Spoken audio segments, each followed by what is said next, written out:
Hey everybody, it's Alika Lifty, and today we're going to brew our Kamwangi AA as an espresso offering. Alright, we are back here in beautiful Eureka Springs, Arkansas at Eureka Springs Coffee House with Lizzie, Hello. the assistant manager and longtime barista of Eureka Springs Coffee House. Lizzie, how long have you been a barista here at Eureka Springs? It's been almost 2 years now. Dang. And in that time, you've made how many drinks do you think? Oh man, hundreds. Hundreds and hundreds of drinks, hundreds upon hundreds. Yeah, we have a really nice espresso today. You joined us for the filter offering of this coffee. It's going to act a little bit differently on espresso. So tell me, why is it you love espresso so much? You just couldn't get enough of it earlier today. Oh yeah, I love it. I love more of making it and making the latte art. So the service aspect Yes. of being a barista is something you have really enjoyed over the past couple of years. Yes. That's awesome.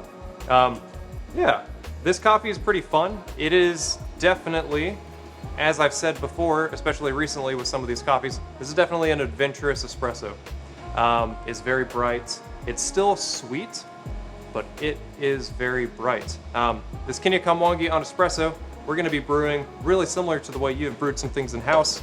I'm going to pull us a couple of espressos, and you are going to make us a lovely milk beverage. So, our recipe today for this espresso, we're brewing with 19 grams of coffee in. So 19 grams, just like if I was brewing Monarch.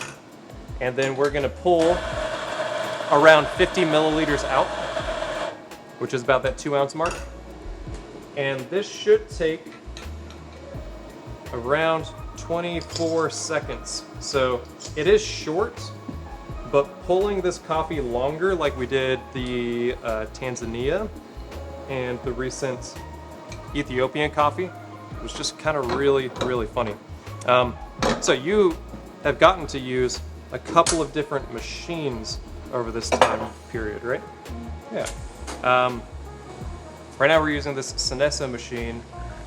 How's this steam wand treat you? Do you like it? Yes, I really enjoyed it. It was really nice. Over these 2 years of being a barista in like what is a small-ish but really tourist-heavy town, what would you say is like your biggest struggle with coffee making? I would say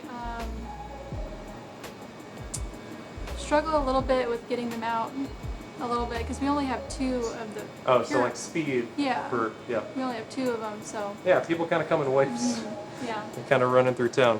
Yeah.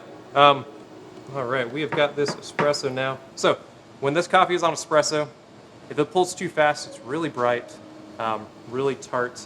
It tastes kind of like you bit into like an unripe tangerine. And it was really salty. Like I put a few drops of saline in there.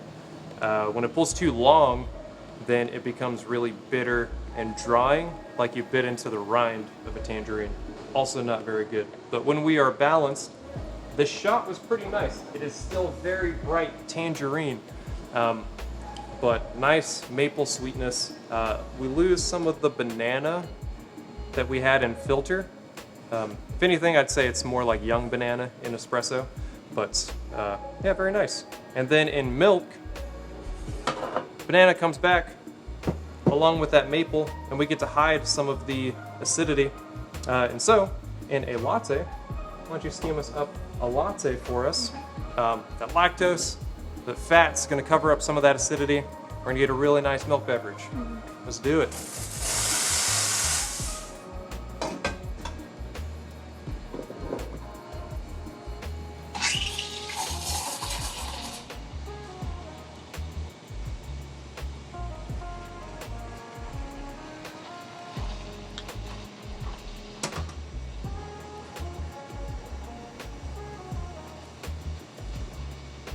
This machine is a lot quieter in the steam one than like any I've ever used.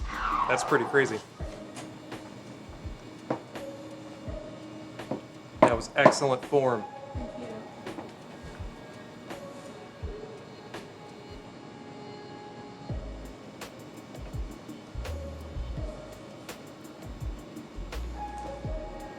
you. Beautiful.